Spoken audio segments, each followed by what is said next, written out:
Hey guys, and welcome back to my channel. In today's video we are finally closing out our May budget, so if you would like to see more of this video, just stay tuned. I'm going to put in what actually ended up coming out for each of these bills. Well, these bills here, and then these kind of cash envelopes. So for water, it was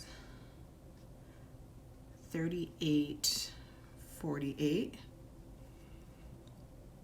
For electric, which I'm surprised, it ended up being $101.44, which I don't know what I did different, but I'm taking it. Cell phone is usually around the same, which is $152. $152.49. Childcare wasn't anything extra that I was able to put $35. Gas ended up being $41 this month, which again is still under. So these ones I have, and it's just hard to kind of stay within this number. So I'm kind of going to reevaluate for June. Based on the last couple of months, I've constantly been over in all of these categories. So I kind of need to reevaluate, like, what's a realistic number for me, in addition to like paying off debt and, you know, staying within the number. So I'm starting to think like these aren't realistic for me, just because my spending habits, and some of it I can cut, like for planner and spending I can kind of cut, but I've been constantly over, and it's not like by like $10 over, it's, you know, too much over. So, but anyways, that was enough of rambling. So groceries was $231. Household was $92.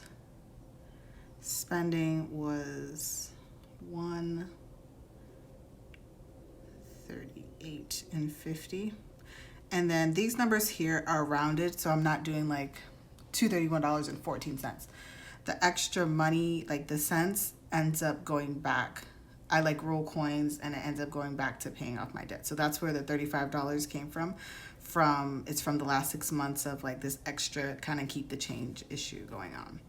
Well, not really issue, but just, you know, keep the change.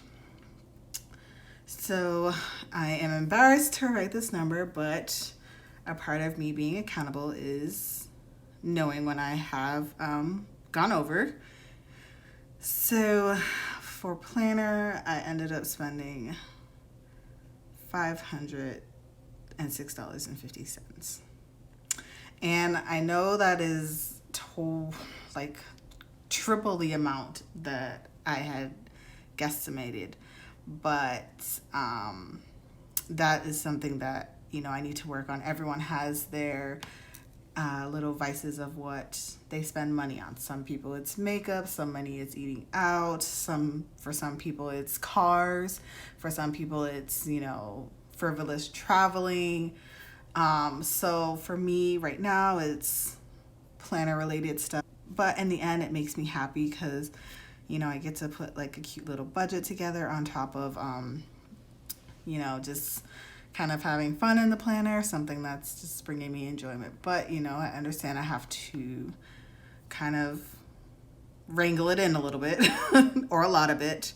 So, but anyways, so the couch, I was able to put $50, and my TV was $165.27, and it ended up being that because my son bought a movie off of the TV service that we use, and I was like, what the heck, $20 for a TV service, and we don't even get to keep it, it's only for 48 hours. And I was like,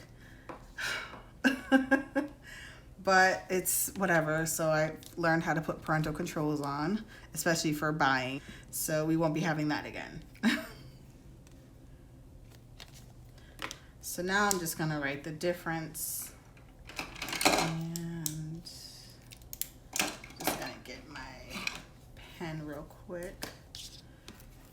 All right, so water was under,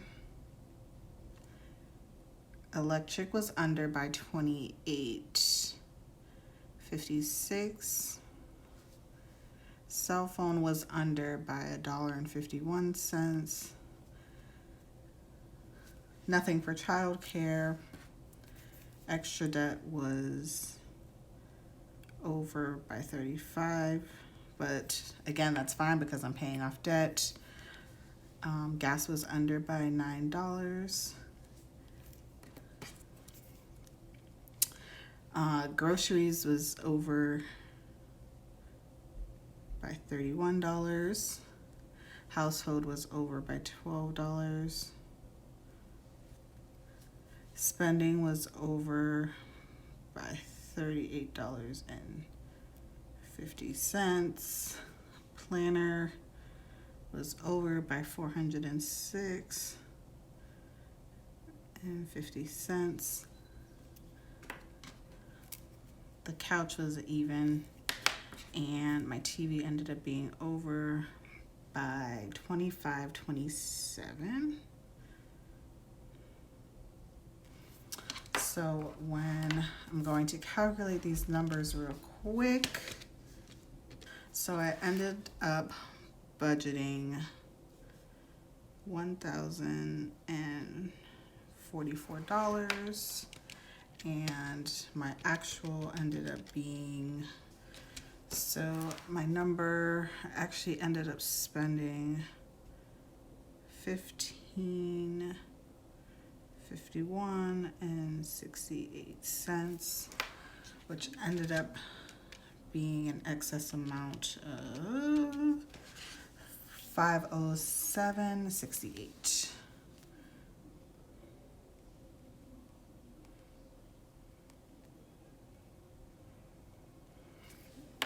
So this is what my closing out looks like. So obviously I need to get a Rango on my planner, cash envelope.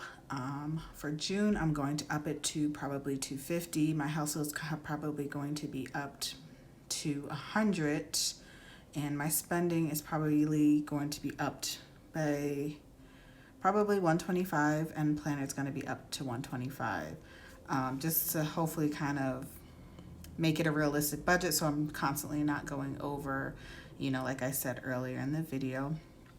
Also for June, I'm gonna add an unbudgeted expense because in my on my side here, I've been spending a lot and I haven't found an area to put like my unbudgeted except for here. So I wanna also track my unbudgeted as well in my main May budget overview.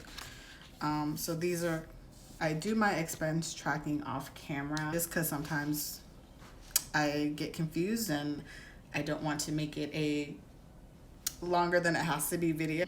So yeah, so I do all of my expense tracking off camera, but I show you guys like my closing out budget and you know what I expect to pay my paycheck 1 and my paycheck 2.